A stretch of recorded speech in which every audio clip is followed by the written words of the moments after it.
At narito na naman ang mainit na balita mula sa mundo ng politika. Isang matinding iskandalo ang lumalabas ngayon na kinakasangkutan ng pamilya Marcos, partikular na sina Pangulong Ferdinand Marcos Jr. at Senadora Amy Marcos. Matapos ang insidente ng paglabag sa tiwala ng kanilang kaalyado na si Vice President Sara Duterte. Ayon sa mga source, isang matinding pagtaksil ang naganap at tila nauurong ang kanilang relasyon sa pagitan ng dalawang partido. Matapos ang ilang linggong tensyon sa pagitan ng Malacanang at Office of the Vice President, lumalabas ang mga impormasyon na tila hindi na maganda ang ugnayan ni Pangulong Marcos at Vice President Sara Duterte.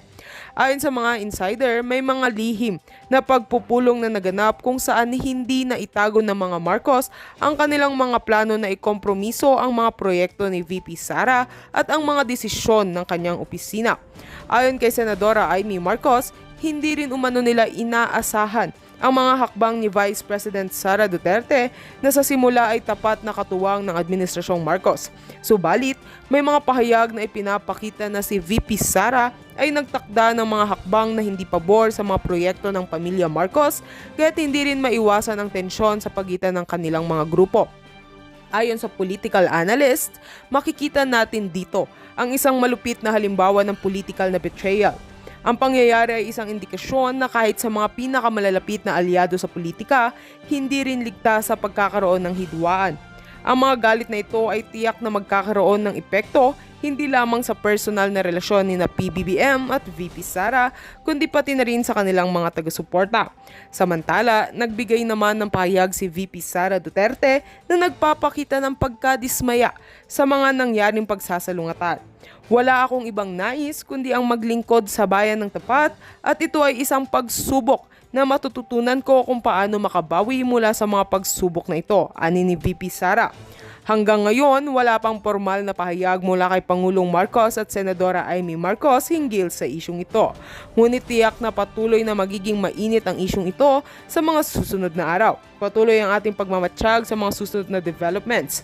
At heto nga mga balitang ating pagkakatutukan at kung bago ka pa lamang sa aking channel, ay huwag kakalimutang mag-like, share and subscribe para updated ka sa aming mga bagong balita dito sa Tatak Pinas.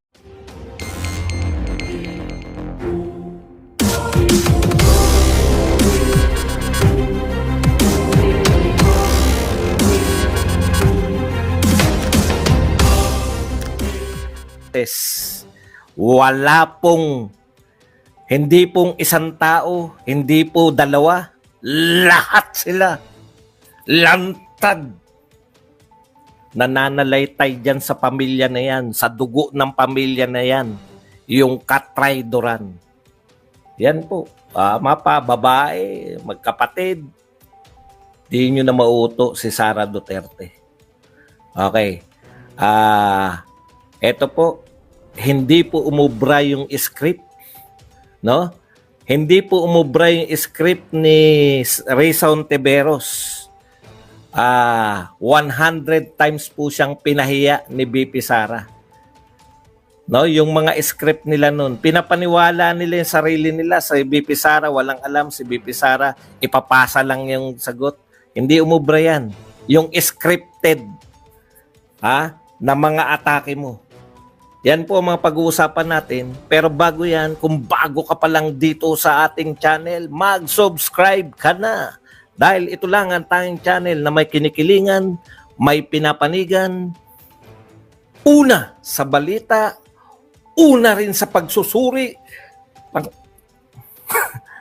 Kaya ano pang hinihintay mo? Pindot na. Okay, pag-usapan natin, no? Alam po ninyo, opo, dinideklara ko po na lahat po ng gawain niya ni Risa Hontiveros scripted. No? Dinideklara ko. Alam niyo yung mga tao, madali lang po makilala eh.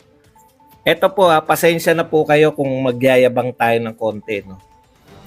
Kami pong, ngayon lang po, pagbigyan nyo lang po ako, kami pong mga matatalino. Alam kagad namin kung yung tao may laman sa pagitan ng dalawang tenga.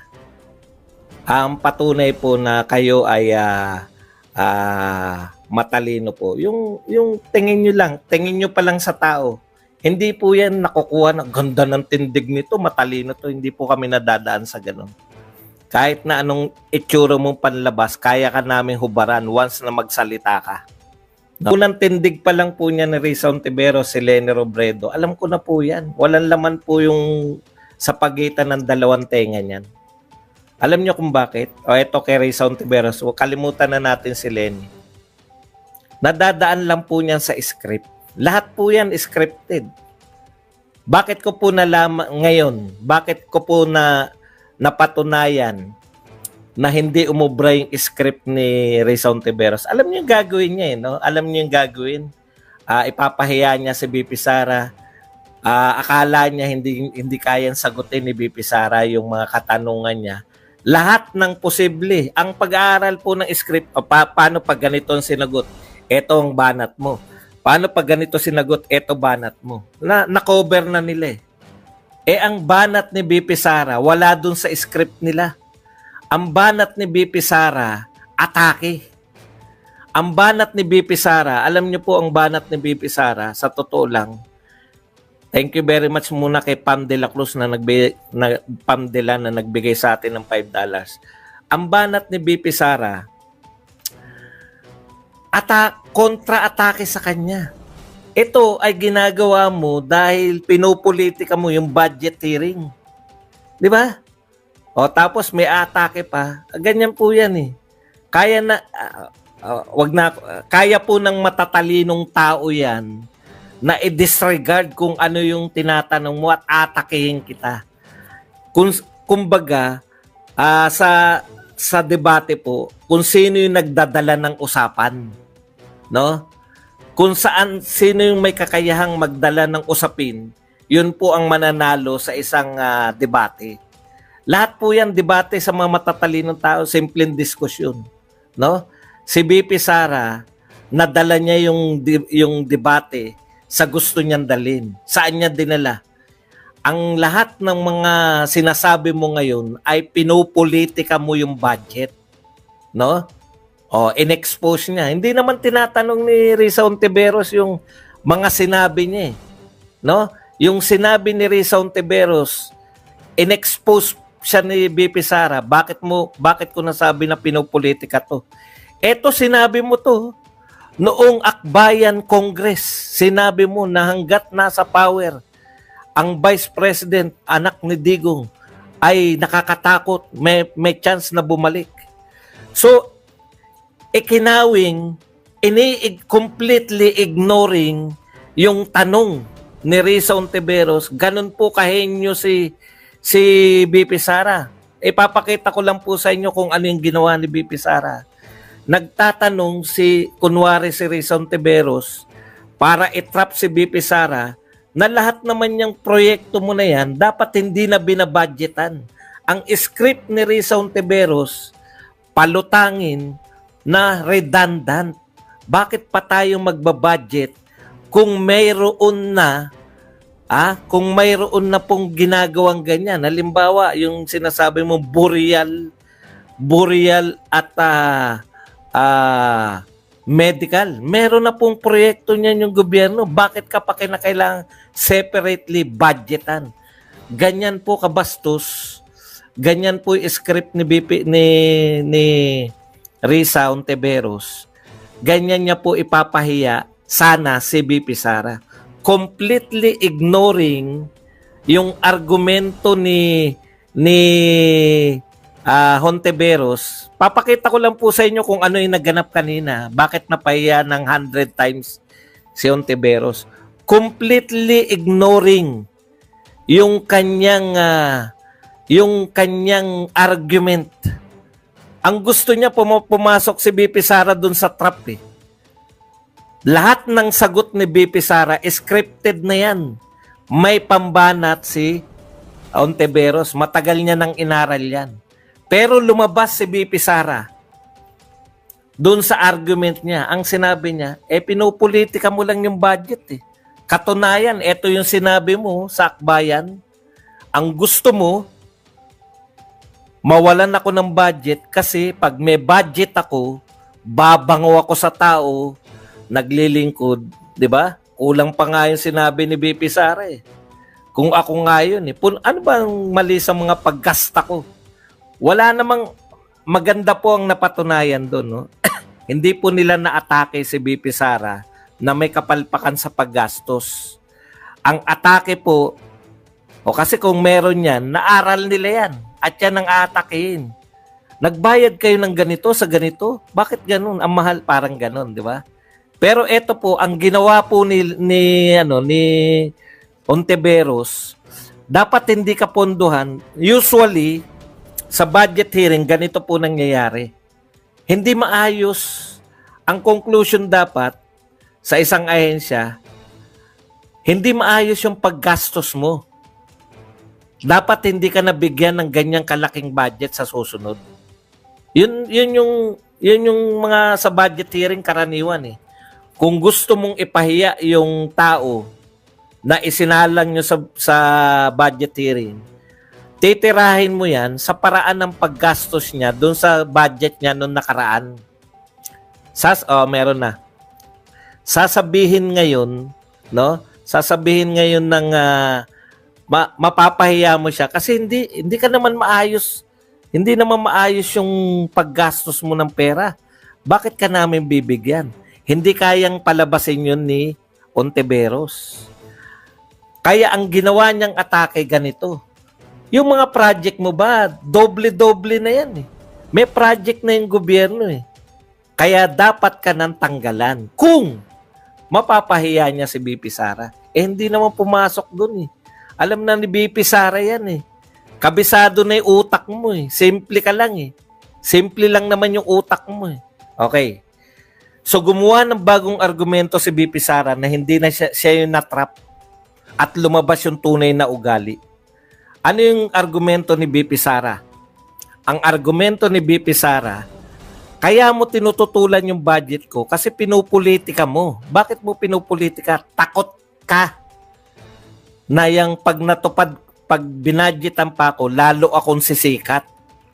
Takot ka, Ontiveros, pag binadgetan mo tong mga proyekto ko, makikita ng tao kung papaano magtrabaho yung may kapirasong budget. Kapiraso lang po yung budget na pinag-uusapan natin. Wala pang 2 araw yan ng flood control program ni Marcos. 2.2 billion? Magkano ba yung isang araw ng flood control program? 1.4 billion.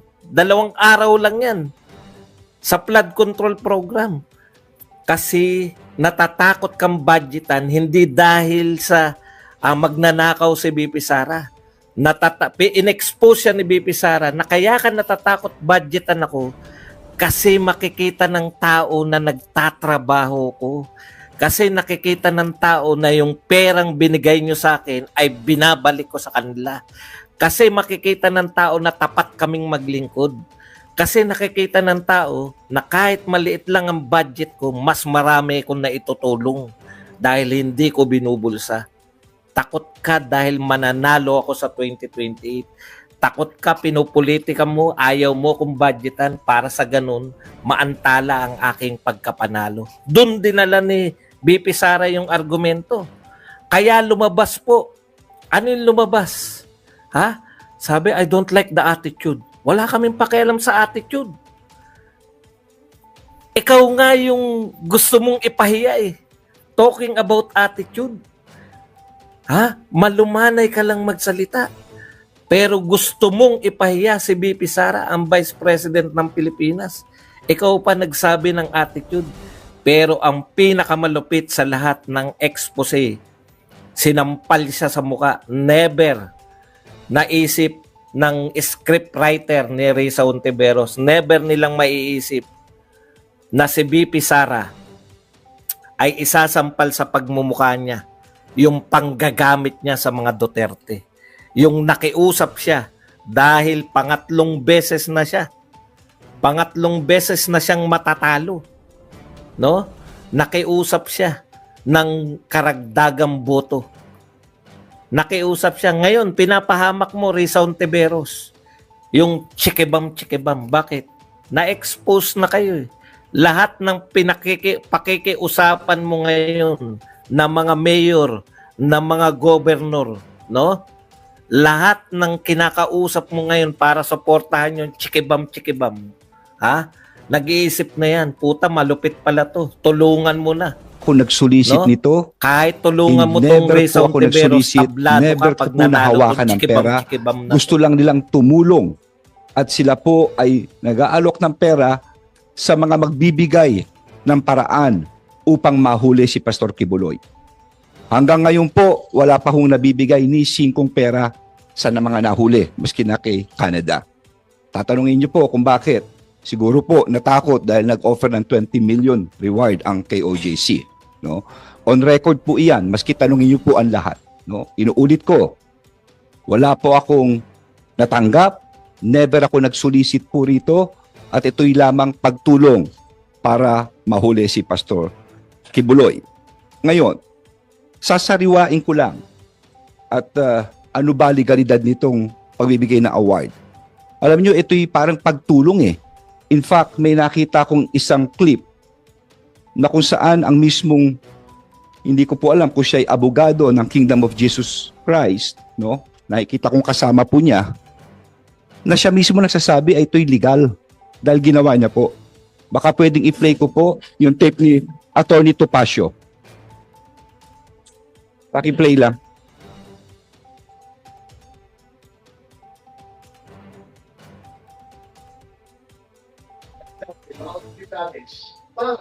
Pakatulong sa magulang ang subject of the warrant. So, the subject of the warrant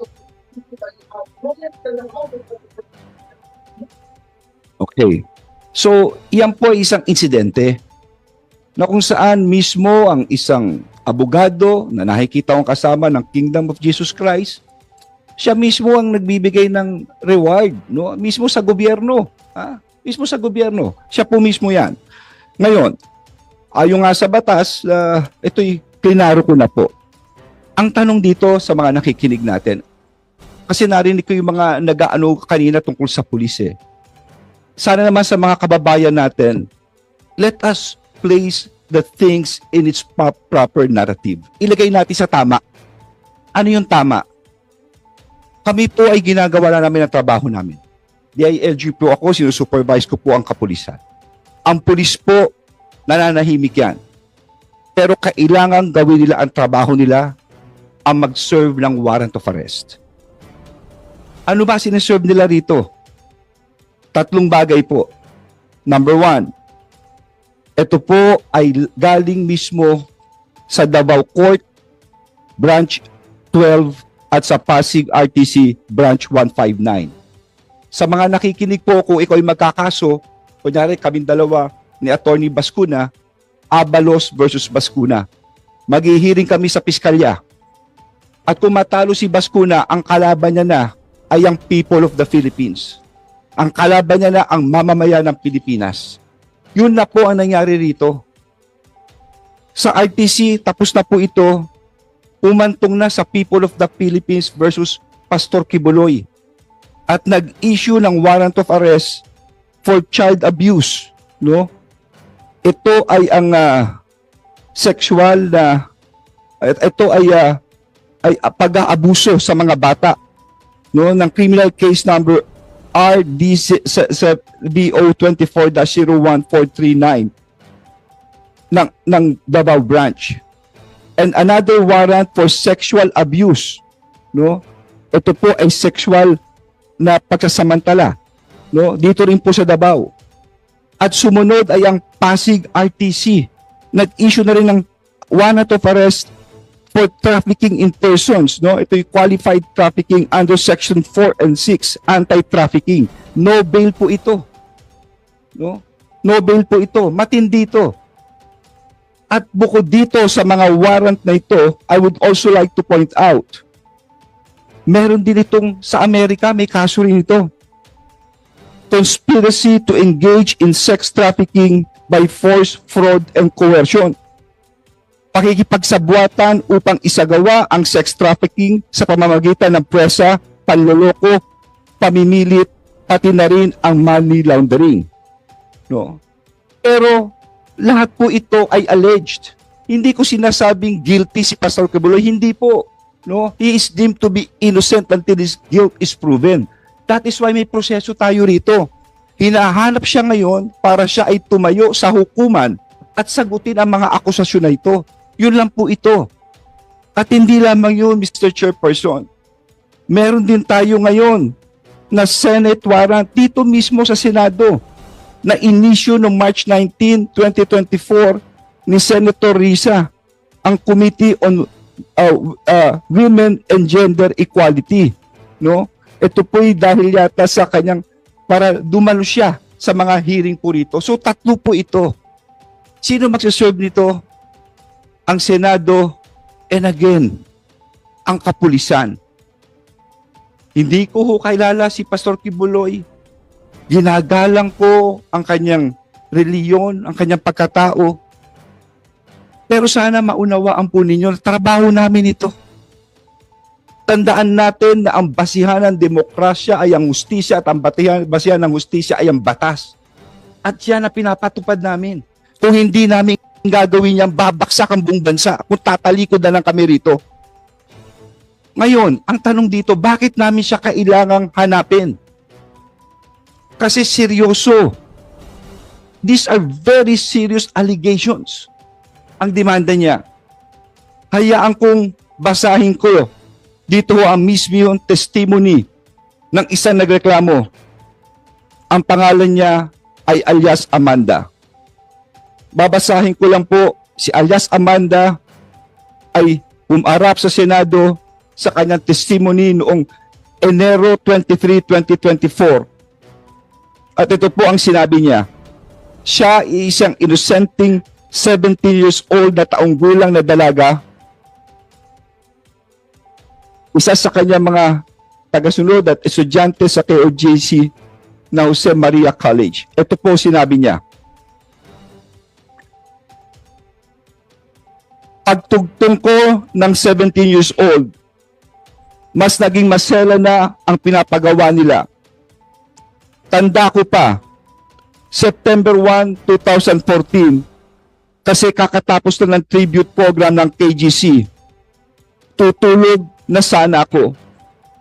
Pero sabi ng isang kasamang pastoral worker, magpunta daw ako sa dining area ng Bible School dahil pinapatawag ako ni Jacqueline Roy. Sabi niya, parte daw ng trabaho ng Ministry of the Pastorals na imasahe si Kibuloy. Sabi niya, special privilege daw ito dahil hindi naman daw lahat nahahawakan at nakakalapit sa anak ng Diyos. Sabi niya, huwag ko daw pagdudahan ng anuman na mangyayari sa loob ng kwarto kasama si Kibuloy, basta ibigay ko lang daw ang sarili ko. Bago ako maligo, pumunta si Jacqueline Roy sa kwarto at binigyan ako ng lotion ng pabango ng Bath and Body Works brand, ang specific Center Enchanted na paborito daw ni Kibuloy. Pagkatapos kong maligo at mag-blow dry, pumunta ako sa kwarto ni Kibuloy sa Bible School building. Pagkatok ko sa pangalawang pinto, pinagbuksan ako ni Jacqueline Roy, inakay niya ako sa may kama ni Kibuloy. Pagkaalis ni Jacqueline, sinimulan ko na ang pagmamasahe. Gising na si Kibuloy nito. Noong itutuloy ko na dapat ang pamamasahe. Excuse me, sir. Sir, tatapusin ko lang please. Tatapusin ko lang po ito. Malapit na po. Tumayo siya at umupo sa harap ko. Sinimulan niyang tanggalin ang butones ng t-shirt ko hanggang sa tuluyan niya. Sir, I'll just finish this please. Yeah, for a while. Sub judice, Your Honor. Let me remind you, so that this hearing is not questioning the issuance of warrant. Yes, I'll just finish this. It has a direct Pastor connection. Please, Yeah. let me finish. Yeah. But please listen to me, please, first. What the purpose of this hearing is to determine if there is really overkill in the implementation of the warrant of arrest. Yun lang naman ang purpose ito. Wala kami alam kung Sir, there is ano yung direct background, connection. bakit nagkakaso. There is direct. Just let me finish, Okay, Mr. Chairman. sige, go ahead. If I may, Your Honor, I think Please, that please, tatapusin ko lang. You will have That your is time. You judice, will have Your your Honor. time. sub judice, that goes into the very merits of the You will have case. your time, Attorney Torion. Yes, I know that. This is Your part Honor. of But the that is transcript of the improper. Senate. That is improper. Order. This is my speech. You Yeah. cannot tell me what is improper. Yeah, This is my right. order. I am the chairman. Please listen to me. Let us have an orderly conduct of hearing. So please, sir, kaya kita sinabihan, the purpose of this hearing is to determine kung indeed merong overkill yung implementation ng warrant of arrest. We are not, hindi Sir. natin tinatakil dito kung anong background, bakit nagkakaroon. Sir, may No warrant. recollection po, sir. Yes, If alam you let ko, me finish. going to connect. But I'm just reminding you, and I don't want to deprive you of your opening statement. You can continue, but pakinggan mo muna yung sinasabi ko na the very purpose of this is to determine if there is overkill. Thank That's you. all. Thank That's you, all. Mr. You Chairman. can continue. Yeah. You can continue. Tatapusin ko lang po ito. Anyway, this is part of the record of the Senate. Wala akong iniimbento. Lahat po ito'y galing din dito to.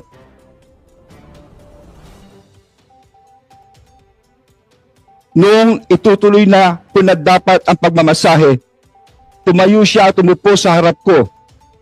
Sinimulan niyang tanggalin ang butones ng t-shirt ko hanggang natuluyan niyang tinanggal ang buong t-shirt ko.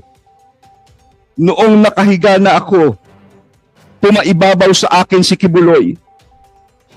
Gusto kong sumigaw ng tulong at tanungin kung ano ang ginagawa niya. Pero naalala ko na bawal akong mag-question. Nanginginig na ang katawang ko sa takot at nakatitig lang ako sa kisame. Pinipigilan ko na ang mga luha ko dahil sobra akong nagulat at walang magawa. Pagkatapos ay tuluyan na akong pinagsamantalahan ni Apollo Kibuloy. Noong siya ay natapos na, pumunta ako sa CR. Tulala pa rin ako. Nakatitig lang sa kisame. At dito nagsimula akong umiyak. Point of order, Your Honor. Nais Thank ko you lang so much. bigyang Point of order. diin na minor pa ako noong nangyari ang mga ito. Bakit ko sinasabi ito? Pakinggan natin ang akusasyon. Kung hindi totoo ito, okay, may karapatan siya sabihin niya hindi totoo. Pero kung totoo ito, dapat lamang siyang managot sa batas. At dapat lamang gawin namin ang katungkulan namin. Alam kong binababoy ako, okay lang yun. Pero huwag babuyin ang bata nito. Order lang po. Yun lang po, Mr. Chair. For the record, the chair would like to express that yung lahat na sinabi ni Secretary Abalos were taken up in the previous hearing of the other committee. So that was already recorded in the Senate. So, tapos ka na, sir? Okay na, sir? Hindi pa ho eh. Ha? May sasabihin niya ata ayaw niya akong patapusin eh. Your Honor, the point of order being that I think Secretary Abalos is a lawyer. That is actually sub judice, Your Honor. It is precisely the subject now of court trial before RTC Quezon City as well as RTC Pasig City. To quote directly from the declarations of an alleged complainant, Your Honor, would be delving into the merits of the case, which is no longer the issue in this case, because the issue in this case is whether or not there was excessive force in the implementation of the warrant of arrest.